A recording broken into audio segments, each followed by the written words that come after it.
Hello friends, welcome to খেল দুনিয়া। মোহনবাগান শিবির ছেড়ে হঠাৎ করেই মুম্বাইয়ের পথে জেমি ম্যাকলারেন। তো আজকে দুপুরবেলার একটি পোস্ট, সেখানে কিন্তু শোরগোল পড়ে যায় যে জেমি ম্যাকলারেন হঠাৎ করে তিনি কেন মুম্বাইয়ে যাচ্ছেন। তার সোশ্যাল মিডিয়া সাইটে তিনি কিন্তু এই ছবিটি পোস্ট করেন এবং সেখানে মুম্বাই হিসাবে লেখা থাকে। তো তারপরেই কিন্তু মোহনবাগান সমর্থকদের মধ্যে একটা প্রশ্ন তৈরি হয় যে তিনি এই অনুশীলন করতে করতে হঠাৎ তিনি মুম্বাইয়ে যাচ্ছেন কেন। তো তোমাদের জানিয়ে রাখি, তার মুম্বাইয়ে যাওয়ার কারণ হচ্ছে তার যে চোট ছিল, যে একটা হালকা চোট ঘাড়ে।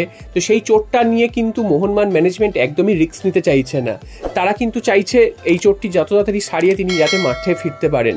যদিও ডাক্তারের মত ছিল যে কলকাতা থেকেই তার চোট সেরে যাবে দু একদিন বিশ্রাম নিলে, তবে মোহনবাগান ম্যানেজমেন্ট তোমাদের যেমনটা জানালাম যে একদমই রিস্ক নিতে চাইছে না। তারা চাইছে যে যত তাড়াতাড়ি সম্ভব এই জিনিসটি থেকে যাতে মুক্তি পায় জেমি ম্যাকলারেন এবং তাড়াতাড়ি মাঠে ফিরতে পারে।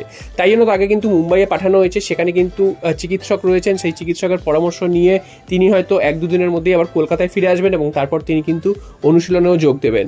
এবার প্রশ্ন হচ্ছে তিনি কি আগামী ডার্বি ম্যাচে মাঠে নামবেন। তো এই বিষয়ে একটা কিন্তু 50-50 চান্স রয়েছে। তার মাঠে নামার সম্ভাবনা যে এখন রয়েছে সেটা কিন্তু একদমই বলা যাবে না, কারণ তিনি ঠিক মতন এখনো অনুশীলনই করছেন না। তো যদিও তিনি মাঠে নামেন, সেক্ষেত্রে তিনি সাবস্টিটিউট হিসেবে মাঠে নামতে পারেন। সেটা হয়তো 70-80 মিনিটের পর মিনিট 10-15-এর জন্য হয়তো তিনি মাঠে নামতে পারেন। তো প্রথম থেকে তার খেলার সম্ভাবনা কিন্তু খুব একটা নেই। প্রথম থেকে কিন্তু যেসব প্লেয়াররা রয়েছেন তারাই খেলবেন এবং খেলার গতি প্রকৃতি অনুযায়ী কিন্তু জেমি ম্যাকলারেনকে মলিনা ইউজ করতে পারেন। তো সেটা কিন্তু খেলার শেষ দিকেই হতে পারে। তো এটা নিয়ে তোমাদের চিন্তা করার কোনো কারণ নেই। তো অনেকের মধ্যে একটা প্রশ্ন তৈরি হয়েছিল যে তিনি কেন মুম্বাই গেছেন, সেটা এটাই কিন্তু একমাত্র কারণ। এরপর চলে আসি ডুরান্ড কাপের খবরে। তো আগামী রোববার ডুরান্ড কাপের ডার্বি এবং সেই ডার্বিতেই কিন্তু ডিসাইড হয়ে যাবে কে পরবর্তী রাউন্ডে যাচ্ছে এবং কে কোন পজিশন পাচ্ছে।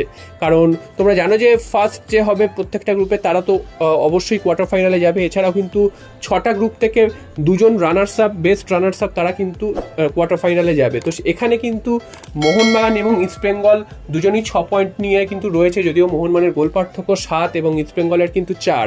তো তাই জন্য মোহনবাগান আগে রয়েছে।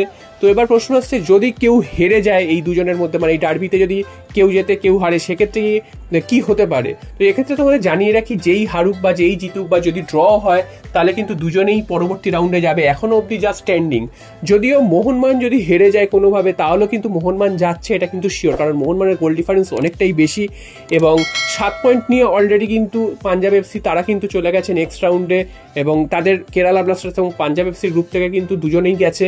এবার আরও একটা সেকেন্ড পজিশন টিম কে যাবে সেটা নিয়ে কিন্তু ফাইট।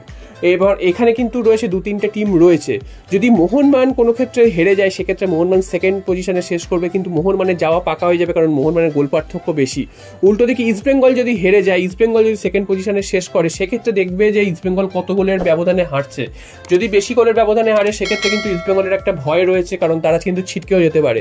যদি 1-2 গোলের ব্যবধানে হারে সেক্ষেত্রে কিন্তু তাদের কোনো ভয় থাকবে না, কারণ তারা কিন্তু পরবর্তী রাউন্ডে যাবে, এটা কিন্তু ধরে নেওয়াই যায়। তো এখানে কিন্তু শেষ মুহূর্তে এসে একটা দারুণ খেলা জমে উঠেছে। যদিও মোহনবাগানের এখানে আউট হয়ে যাওয়ার সম্ভাবনা প্রায় নেই বললেই চলে। উল্টো দিকে ইস্টবেঙ্গলের সামান্য সম্ভাবনা রয়েছে। তবে সবথেকে বেশি সম্ভাবনা সেটা হচ্ছে দুজনেই কিন্তু পরবর্তী রাউন্ডে যাবে এবং পরবর্তী রাউন্ডে গিয়ে কিন্তু আবার একটা ডার্বি হওয়ার সম্ভাবনা থেকে যাবে। তো দেখা যাক শেষ পর্যন্ত কি হয় এবং ডার্বিতেই কিন্তু ফয়সালা হবে যে কোন দল ফার্স্ট পজিশন হয়ে আগামী পর্বে যাচ্ছে।